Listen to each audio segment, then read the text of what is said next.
Hello, podcast listeners. We know podcasts are a great way to catch up on a program that you may have missed on KSJE, and it's provided as a free service of this radio station.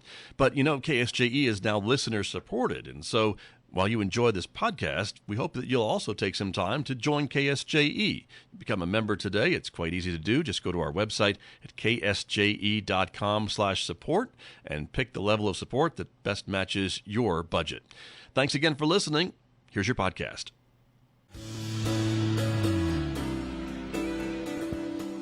Now back to Studio A and the award-winning Scott Michlin morning program on KSJE.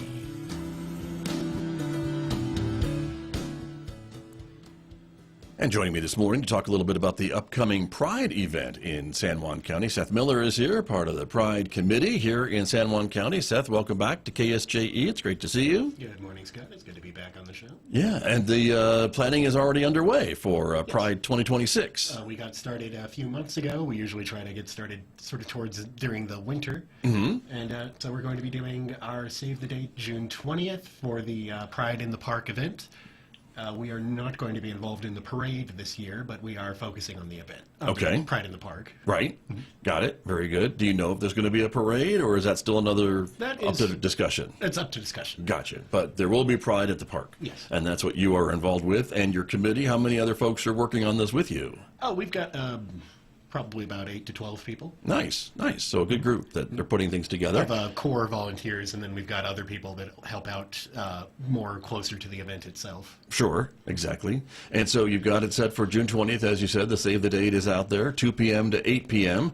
And you've got other things on the poster as well with vendors and some different events and things like that. But I guess you're open to other maybe suggestions for vendors or more events. You've got room for both? Yes, we are also looking to get more food vendors, because that was one of our big things last year, is we wanted more food vendors. Okay.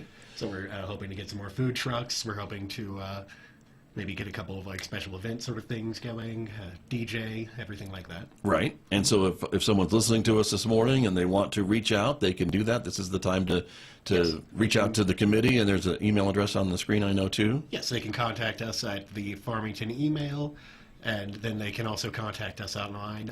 They could contact the Sasha's Rainbow Club Facebook page if need be. Mm-hmm. That's a good way to do that. Just send a message through. The email address for our radio listeners would be farmingtonpride@gmail.com. Yes. And that will get a message to you. And so for planning purposes, I mean, for food vendors or things like that, about how many folks were there at Pride last year? I believe we had 2 or 3 food vendors last year, and just they were a little overworked. The lines got a little long, so we want to Okay. get a few more and maybe spread them out through the event a little more. Right. So vendors should know that there's going to be, at least if last year is any indication, there'll be plenty of people Yes. at this event who will be wanting to eat, and so they probably are guaranteed some good business. The first year that we were involved with it is Sasha's Rainbow of Hope was 2022, I believe, and it Okay. ended up being the largest LGBT event in Farmington in San Juan County history at the time. Nice. And ours have been roughly the same size every time. Okay, which is nice to see, I would think, right? To see that type of community support. We usually have at least 800 to 1,200 people come through. Right. And so the event is going to be in the park, and again, it's going to be in Bird Park. Is that where it usually Bird is? Park by the pavilion. Yes. Right. And so that's a nice space to be able to fill up. And so other events, what type of events are you thinking about or already have planned? We're looking at things like having a breakfast, maybe like drag events, performances. Okay. We're just, I am not as involved with all of the other parts as I am with the Pride in the Park, so I know less about it than I would like. Right. Which is unfortunate as the representative of Farmington Pride. That's okay. But for Pride in the Park, what events at that event are you planning to have? Well, it's we usually have a whole lot of vendors, so clothing vendors, people selling baked goods, people selling artworks. Then we usually try to have things like bubble stations for the kids, craft stations for the kids. And then we typically have DJ, we might have drag performances, little dance party sort of thing. There is typically a raffle. Okay. and other sort of door prizes. Got you.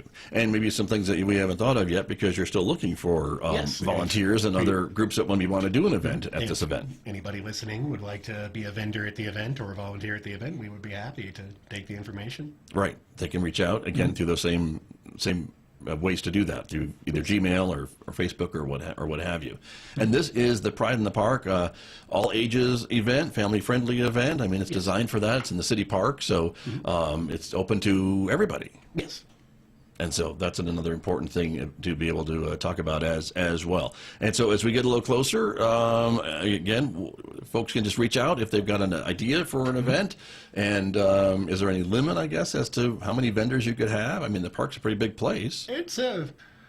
I believe we usually have several dozen, somewhere to the 20 and the 30 range. There's an upper limit in terms of there's only so much physical space in the park, but I don't know that we're going to worry too much about hitting that particular limit. So if anybody is interested in being a vendor, we would be happy to have your information. Okay. All right. Very good. Anything else to add about the event at this stage as you're planning? And not that I know of. Okay. We have no intention of stopping. Very good. Good to hear that. So wonderful. Well, Seth, thanks for coming in this morning and sharing the details about Pride in the Park. Again, it is scheduled for June 20th, 2026 here in Farmington at Berg Park from about 2 p.m. to 8 p.m. Still looking for food vendors and other vendors who might want to set up shop, so you can reach out to the Farmington Pride at the Park organization through Sasha's Rainbow of Hope. They're on Facebook, I know, and are very accessible, or the email address farmingtonpride@gmail.com. And if it comes down to it, you could also reach us at Sasha's Rainbow of Hope at Gmail or info@sashasrainbowofhope.org. There you go. Lots of ways to do that. So perfect. Thanks so much for coming in this morning. I have entirely too many forms of communication. It's hard to keep track You're of all very of them. connected, but appreciate you being here. Thanks so Good to be much. here. That's Thank Seth Miller, with part of the Pride at the Park event in Farmington, here with me on KSJE. Did you enjoy that podcast? We hope that you did. And if you did, share it with your friends. And if you really want to keep podcasts like this coming, please support KSJE. You can do it easily online at ksje.com.